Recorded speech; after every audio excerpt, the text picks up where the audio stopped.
Traders point நண்பர்களுக்கு சிறப்பு வணக்கம். நம்ம டிஸ்க்ளைமர் எடுத்துக்கிறோம். நம்ம செபி ரிஜிஸ்டர் அட்வைசரோ ஆர்ஐவோ கிடையாது. நம்ம இங்கே பேசக்கூடியது எல்லாமே தகவலா மாத்திரமே பார்க்கப்பட வேண்டும். இது யாருக்கும் முதலீடு சம்பந்தமாகவோ பங்குகளை வாங்கவோ விற்கவோ நம்ம எந்த ஆலோசனையும் கொடுக்கப்படலை. எல்லா தொழிலையும் ரிஸ்க் இருக்கும். ரிஸ்க்கை புரிஞ்சுட்டு எச்சரிக்கையோட தொழில் செய்யும் போது எல்லாமே நல்லா இருக்கும். நம்மளை ஆதரிக்கிற அனைத்து நல்ல உள்ளங்களுக்கும் நன்றி. வளமுடன் வாழ்க. நண்பர்களே, நம்ம மிட் கேப் பார்த்துட்டு இருக்கிறோம். அந்த வரிசையில் இப்போ நம்ம பார்க்கக்கூடியது எல்என்டி ஃபினான்ஸ். இவங்களோட டியூரபிலிட்டி ஸ்கோர் பார்ப்போம். இவங்க ட்ரெண்ட் லைனில் வந்து டர்ன் அரவுண்ட் பொட்டன்ஷியல் அப்படிங்கிற இதில் வந்து கிளாஸிஃபை பண்ணியிருக்கிறாங்க. இது மேலே அப் ட்ரெண்டுக்கு டர்ன் ஆனாலும் ஆகலாம் அப்படிங்கிறது தான். இப்போ இவங்களோட டிபிஎம் பார்த்தோம்னாக்க medium financial score, financial strength medium financial ஸ்ட்ரென்த்தாக இருக்குது. வேல்யூஷன் வந்து அஃபோர்டபிலிட்டியில் இருக்குது. அதே மாதிரி டெக்னிக்கலாக வந்து மாடரேட்லி புல்லிஷாக இருக்குது. இப்போ கரண்ட் ப்ரைஸ் 188. அதே சமயத்தில் அனாலிசிஸ்ட் வந்து ப்ரைஸ் டார்கெட் 190 அப்படின்னு சொல்லி கொடுத்துருக்குறாங்க. பிஇ ஜோனை பொறுத்த வரைக்கும் செல் ஜோன் தான் காட்டிக்கிட்டு இருக்கு. இவனுடைய கீ மெட்ரிக்ஸை பார்ப்போம். ஃபண்டமெண்டல் கீ மெட்ரிக்ஸை பார்க்கலாம். இன்ட்ரெஸ்ட் கவரேஜ் ரேஷியோ 1.6ஆகவும் கரண்ட் ரேஷியோ 1.3ஆகவும் இருக்குது. அப்போ அடிக்வேட் லெவல் ஆஃப் சால்வன்சி ரேஷியோவை மெயின்டைன் பண்ணுறாங்க. ரிட்டர்ன் நல்லா எடுக்கிறாங்க. கேபிட்டல் எம்ப்ளாய்டுக்கு ரிட்டர்ன் ஆன் கேபிட்டல் எம்ப்ளாய்டு 35ங்கும்போது நல்ல ரிட்டர்ன். ஆனால் அதே இது ஈக்விட்டின்னு வரும்போது 9.9 ஈக்விட்டியை நம்ம பார்ப்போம். ஆனால் ஆக்சுவலாக பிஸ்னஸ் ரிட்டர்ன் இங்கே நல்லா வருது அப்படிங்கிறது நம்மளுடைய புரிதல். டெப்ட் டு ஈக்விட்டி 3.3 வருது. ஸோ இப்போ இந்த இது வந்து நம்மளை பொறுத்த வரைக்கும் கூட. ஆனால் இவங்க ஃபினான்சியல் இன்ஸ்டிடியூஷனுங்கிறதுனால பேரண்ட் கம்பெனிலேருந்தோ இல்லாட்டி வெளியிலேருந்து அது வேறு ஏதாவது சோர்சஸ்லேருந்தோ இவங்க வந்து கேபிட்டலில் வந்து மொபைலைஸ் பண்ணியிருப்பாங்க. அது லைபிலிட்டியாக இருக்கும். அதனால அது வந்து நமக்கு கூட இருக்கும். இது தவிர்க்க முடியாதுன்னு பல பேங்க் ஷேர் பார்க்கும்போது நம்ம புரிஞ்சிருக்கிறோம். பிஏ பொறுத்த வரைக்கும் 20.3. ஸோ இப்போ இன்னும் வந்து 5க்கு ஸ்கோப் இருக்குது. அதே சமயத்தில் அதில் இருக்கக்கூடிய நாட்டையும் நம்ம பேசுவோம். ப்ரைஸ் டு புக்ஸ் வந்து 2 தான் இருக்குது. 2 இருக்குது. ஸோ இப்போ இது வந்து இன்னும் 5க்கு வர்றதுக்கு இன்னும் 3க்கு ஸ்கோப் இருக்குது. சரி, இப்படி இருக்கக்கூடியதில் 1 இயர் ஃபார்வர்டு இபிஎஸ் எஸ்டிமேஷன் வந்து 11.7 இருக்குது. அதே சமயத்தில் சர்ப்ரைஸ் வந்து 4% வந்து சர்ப்ரைஸை நெகட்டிவாகவும் எதிர்பார்க்குறாங்க. அப்படி நெகட்டிவாக எதிர்பார்த்தாங்கன்னா அந்த 4%ங்கிறது அதுக்கு ஏற்ற மாதிரி குறைச்சிக்கிருவோம். புக் வேல்யூ இப்போ 94.5 இருக்குது. இப்போ இவங்க வந்து ரிலேட்டிவ் ரிட்டர்ன் வந்து இப்போ நிஃப்டியோட ரிலேட்டிவ் ரிட்டர்ன் 12 மந்த்ஸ், அதாவது 1 இயருக்கு வந்து 21.2 கொடுத்துருக்குறாங்க.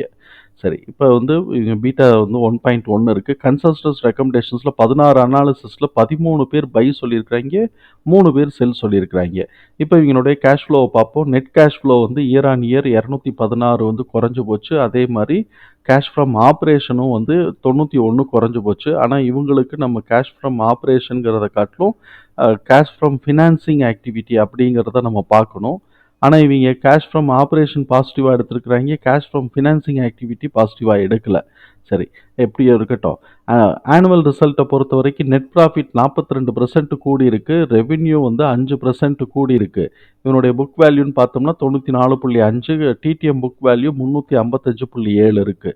குவார்ட்டர்லி பெர்ஃபார்மன்ஸு என்ன இருக்குன்னு பார்க்கலாம். நெட் ப்ராஃபிட் வந்து இயர் ஆன் இயர், அதாவது இந்த மார்ச்லேருந்து போன மார்ச்சை கம்பேர் பண்ணும்போது 10% இன்க்ரீஸ் ஆகிருக்கு. ரெவென்யூ 7% இன்க்ரீஸ் ஆகிருக்கு.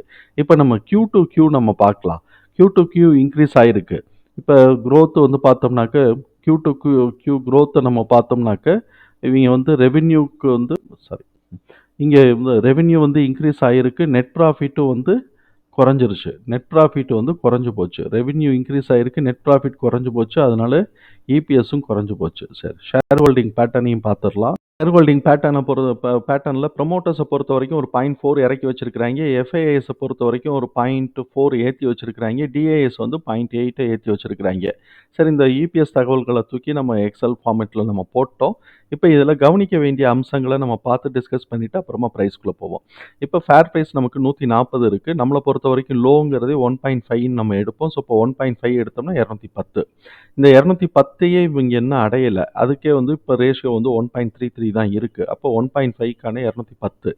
இந்த 1.5 210 உடைச்சான் அப்படின்னு சொன்னால் 2.5க்கான ஸ்கோப் இருக்குது அப்படின்னு சொன்னாக்க இது 350 போயிடும். சரி, இவன் மேலே ஏறுவாங்க அப்படிங்கிறதுக்கான ஒரு கன்ஃபர்மேஷன் நம்ம எடுத்துக்குவோம்.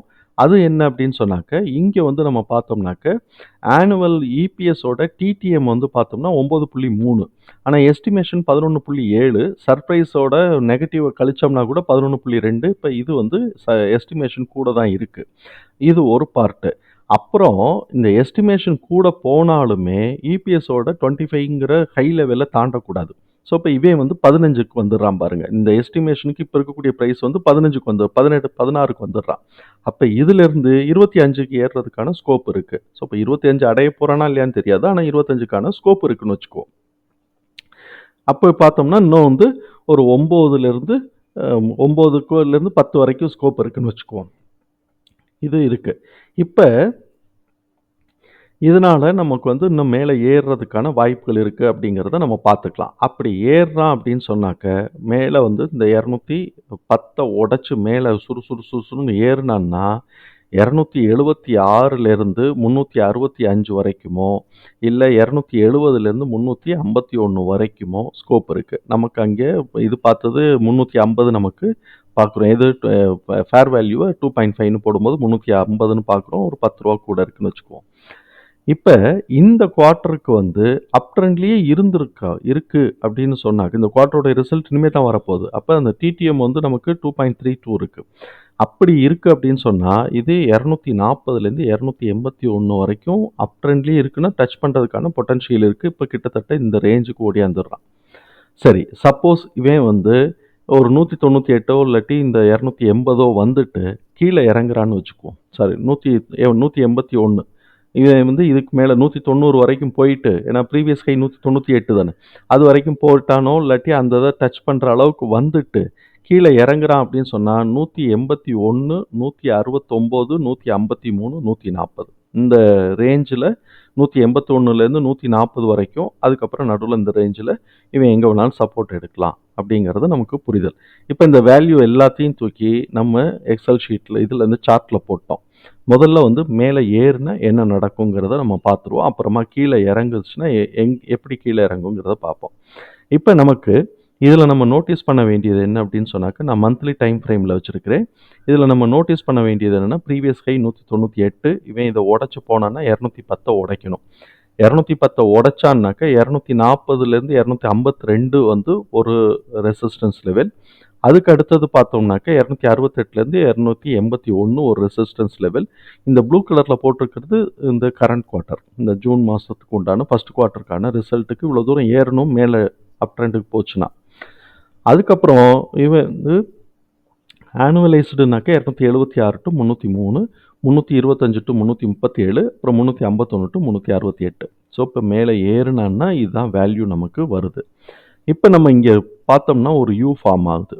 யூ ஃபார்ம் ஆகுது அப்படின்னு சொன்னாக்க, கப் அண்ட் சாசர் ஃபார்ம் ஆகுது அப்படின்னு சொன்னால் 210 வரைக்குமோ இல்லை 198 வரைக்குமோ போயிட்டு அவன் திருப்பி 180 இல்லாட்டி 163க்கோ இறங்கி 180லேயே மேக்ஸிமம் சப்போர்ட் எடுத்துருவாங்க.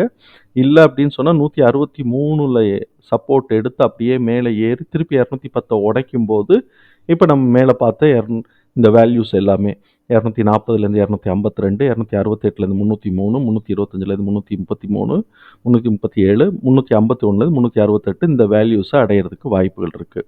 சப்போஸ் இபிஎஸ் சொதப்பிட்டான்னு வச்சுக்கோங்களேன், இவன் 159 உடைச்சான்னா 140, அதையும் உடைச்சிட்டான்னா கீழே வந்து 116, 127லேருந்து 116, அதுக்கப்புறம் 190, வெறும் 96 இது வரைக்கும். இது வந்து கீழே இபிஎஸ்சில் சொதப்பினா எஸ்டிமேஷன் ஃபுல் ஆகலைன்னா கீழே அடித்து இங்கே வரைக்கும் இறக்கி விட்ருவாங்க. ஆனால் நமக்கு வந்து மேலே ஏறுறதுக்கான ஸ்கோப் இருக்குது அப்படிங்கிறது தான் நம்மளுடைய புரிதல். இவன் மேலே ஏறினான்னா இந்த அளவுக்கு மேலே இப்படி வரலாம். 210 வரும்போது கொஞ்சம் கேர்ஃபுல்லாக இருக்கணும். ஏன்னா கப் அண்ட் சாசர் ஃபார்ம் ஆன்றான்னாக்க திருப்பி இவன் 180 இல்லாட்டி 163க்கோ அப்படி வந்து காது வச்சுட்டு மேலே போகிறதுக்கு வாய்ப்புகள் இருக்கும். தகவல் நமக்கு பயனுள்ளதாக இருந்ததுன்னா சங்கருக்கு ரொம்ப சந்தோஷம். நம்மளை ஆதரிக்கிற அனைத்து நல்ல உள்ளங்களுக்கும் நன்றி. வளமுடன் வாழ்க.